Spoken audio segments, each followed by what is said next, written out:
Bonjour à toutes et à tous, nous sommes le mardi 23 janvier, bienvenue sur votre chaîne d'information régionale. On continue tous les quarts d'heure, une nouvelle édition du journal de la rédaction. On démarre par vos prévisions météo en ce mardi, après une demi-journée de soleil. Hier après-midi, voilà déjà le retour de la grisaille, des averses et du vent. Et des pluies pour tout le monde aujourd'hui, du littoral jusqu'à la métropole lilloise, du vent jusqu'à 65-70 km par heure en rafale. Et des températures quand même au-dessus des normales de saison, plutôt agréables. 11 degrés aujourd'hui à Dunkerque, à Boulogne et à Saint-Omer, 10 degrés à Lille. Les prévisions météo complètes, c'est après ce journal. À la une, tout d'abord, revenons rapidement en images sur la visite d'Emmanuel Macron hier dans la région, près de Valenciennes, précisément à l'usine Toyota d'Onin. Comme prévu, le constructeur japonais en a profité pour annoncer un nouvel investissement de 300 millions d'euros et la création de 700 emplois en CDI, 300 embauchés dès 2019 et 400 supplémentaires dès que la production sera pleinement opérationnelle. Mais à ce propos, quand même, impossible de savoir hier chez Toyota si l'usine valenciennoise produira bien une nouvelle voiture de la marque ou se concentrera sur la Yaris déjà produite depuis plusieurs années. Autre image, autre information, le malaise dans les prisons, cette journée de blocage hier notamment à Longness et ce matin encore, des surveillants se sont enchaînés aux grilles devant le centre de détention à Vendin-le-Vieil pour protester contre leurs conditions de travail, en sous-effectif, en manque de moyens et à des salaires indignes selon eux compte tenu des risques encourus. Pour les syndicats, les 1100 postes promis par la ministre de la Justice en visite la semaine dernière ne sont pas suffisants. Les blocages pourraient se maintenir, les surveillants semblent déterminés à poursuivre le mouvement, ce qui pourrait créer de nouvelles tensions au sein des prisons, car durant ces actions de blocage, les visites et parloirs sont interdits, les détenus ne sortent pas de leurs cellules et les repas et médicaments ne sont pas distribués. Explication en chiffres avec ce responsable syndical au micro de Corentin Escaillé. Le ministère n'a pas mis les moyens nécessaires pour l'immobilier, n'a pas mis les moyens nécessaires à sa politique carcérale. Nous, ce qu'on demande, c'est pas du incarcérer à tout prix. On demande aussi des mesures alternatives à l'incarcération. Ce n'est pas le cas actuellement. On a pourtant des bracelets, on a des moyens. Ils ne sont pas utilisés. Et là, on enchaîne à un record de 68 000, 69 000 détenus. Vous comprenez qu'à l'intérieur, ça crée des tensions. On a actuellement, par exemple, à Longness, 30 matelas au sol. On a une surcapacité de 167%. C'est inadmissible. Et si vous enseignez ça au plan national, vous imaginez ce que ça peut donner. Mais il y a tellement un retard pris dans l'investissement qu'on en arrive là. L'école de vos enfants est-elle bâtie sur un sol pollué? En France, selon les chiffres récemment publiés par le Plan national santé-environnement, plus de 1200 établissements scolaires sont concernés. Dans la région, cette liste comprend 127 établissements dans les Hauts-de-France, l'une des régions les plus touchées par ces sols pollués. Mais que cela implique-t-il réellement? Réponse avec Idil Gunaï et Alexis Tessier. Sur ces 127 établissements scolaires, une dizaine d'entre eux figurent dans la catégorie A, dite sans danger.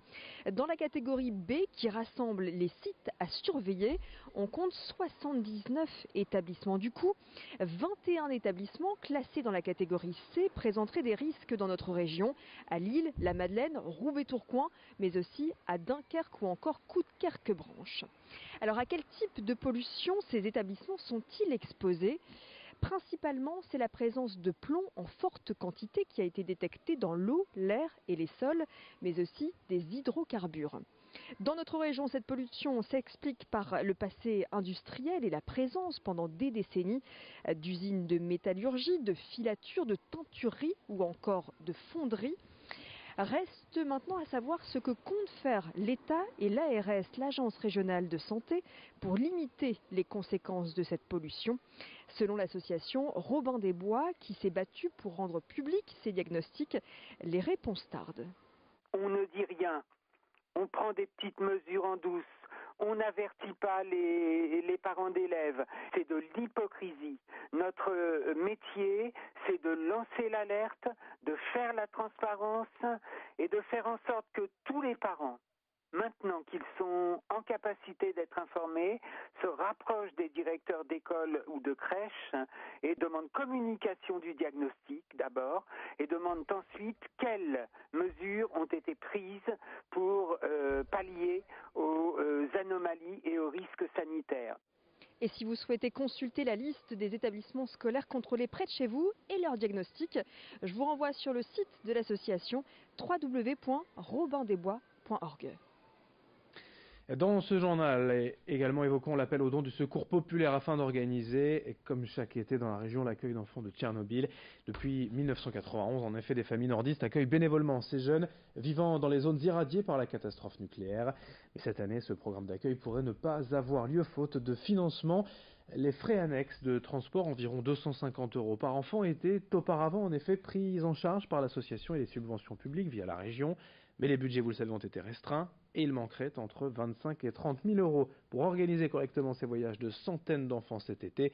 Explication avec le témoignage d'un père de famille qui avait l'habitude d'accueillir une jeune fille chez lui chaque été. Il est au micro d'Idil Gunay.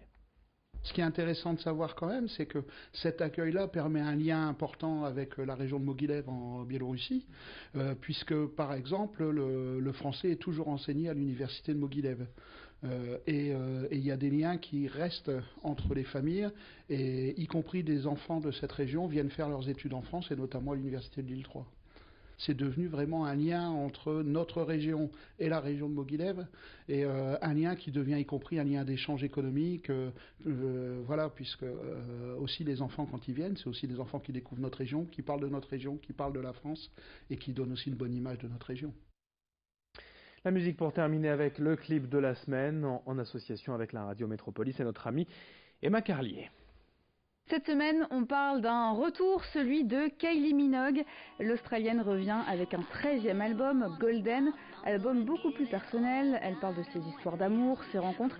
Elle a d'ailleurs coécrit toutes les chansons, 12 titres au total. Et la semaine dernière, elle a dévoilé le premier extrait, ça s'appelle Dancing. On écoute.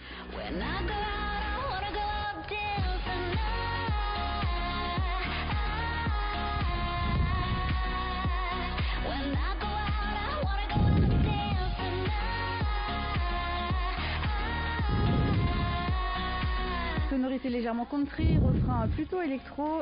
Dans ce titre, Kylie Minogue nous invite à danser en toute légèreté. Et petite surprise, la semaine dernière, elle a dévoilé également sur les réseaux sociaux la pochette de l'album.